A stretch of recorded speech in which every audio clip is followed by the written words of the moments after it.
Okay, so let's talk about Kyrie Irving for just a moment. As you know, I don't watch the NBA anymore because it became hyper-politicized. I find the players mostly to be sort of unbearable and constantly talking about things that they don't know what they're talking about. And I don't have a problem with anyone doing that, generally speaking, but I don't have to listen to it, right? And the fact that ESPN and the major sports networks have all become 24-hour political pundit nonsense stuff. So I don't really watch the NBA anymore. However, I do know that Kyrie Irving is a member of the New Jersey Nets, and now he has been suspended. This has just happened in the last 2 hours or so. This is from the New York Post. In the wake of Nets star Kyrie Irving's apparent refusal to get vaccinated against COVID-19, the 29-year-old will not be part of the team until he does, the Nets announced in a surprise statement Tuesday morning.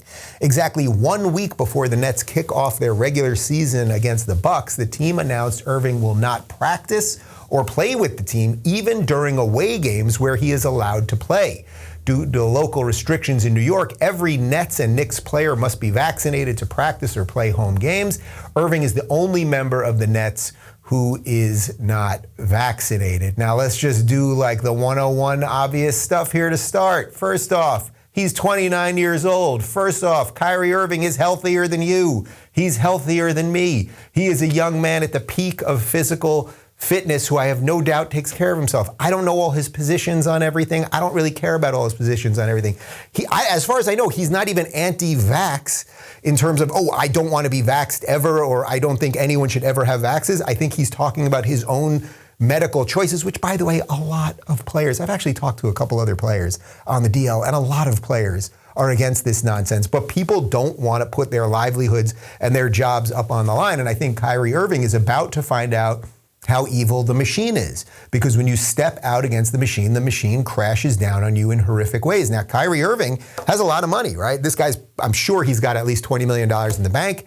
If he never wants to work again, he doesn't have to work again, but he's going to be called all sorts of horrible things. Wait till the Kyrie Irving's alt-right. He's somehow a black-white supremacist, much like Larry Elder, who spoke out against the machine. If you take a position counter to the narrative that the mainstream monster wants you to take, they will try to destroy you. But we need to support people like Kyrie Irving. It doesn't mean you're against vaccines. If you want to get vaccinated, okay?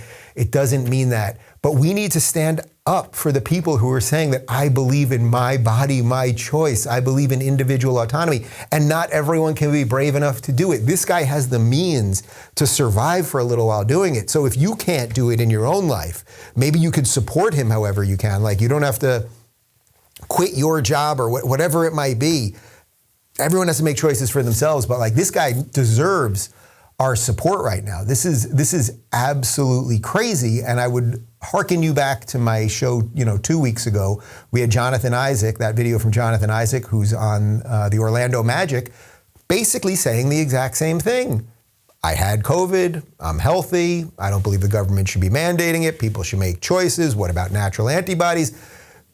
And yet this will be framed. I mean, just watch what the mainstream media does to Kyrie Irving over the next couple days, the way they talk about him, that he's some radical right-winger and he's been brainwashed by Alex Jones, and just whatever crazy nonsense they can throw at him, they are going to throw at him. As I tweeted out this morning, Kyrie, if you're watching this, man, you know what you should do is just leave the NBA, start a league with some old players, some retired guys, maybe some other players that don't want to get vaccinated, and start a league with other people, regular people that wish they could have played basketball with guys like you. Maybe it's half court, maybe it's full court. It can be for men and women. It could be for tall people and short people, black and white, gay and straight, vaccinated and unvaccinated. That would be more interesting. We'll get some celebrities to play.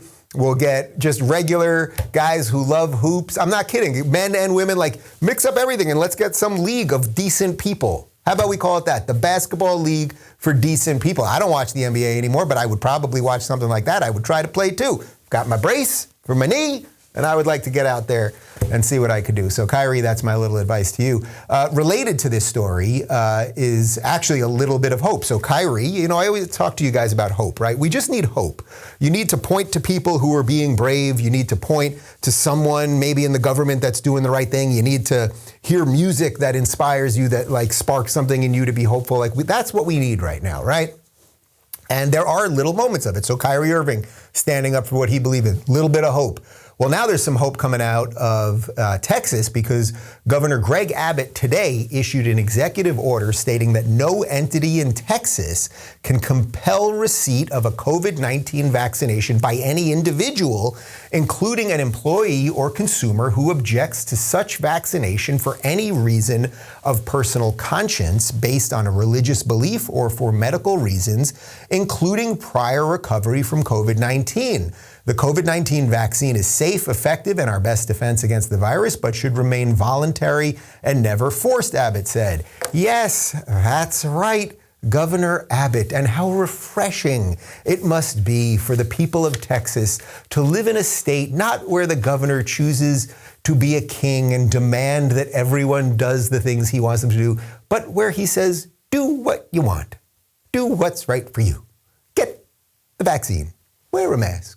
Don't do those things. It's up to you. There's some risk involved, and there's risk either way. We know all of this stuff, okay?